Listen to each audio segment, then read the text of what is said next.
शुक्लाम्बरधरं विष्णुं शशिवर्णं चतुर्भुजं प्रसन्नवदनं ध्यायेत् सर्वविघ्नोपशान्तये। व्यासं वसिष्ठनप्तारं शक्तिः पौत्रमकल्मषं पराशरात्मजं वन्दे शुकतातं तपोनिधिं। व्यासाय विष्णुरूपाय व्यासरूपाय विष्णवे नमो वै ब्रह्मनिधये वासिष्ठाय नमो नमः। अविकाराय शुद्धाय नित्याय परमात्मने सदैकरूपरूपाय विष्णवे सर्वजिष्णवे।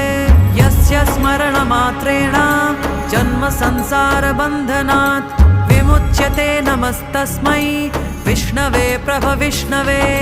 ॐ नमो विष्णवे प्रभविष्णवे। श्रीवैशम्पायन उवाच श्रुत्वा धर्म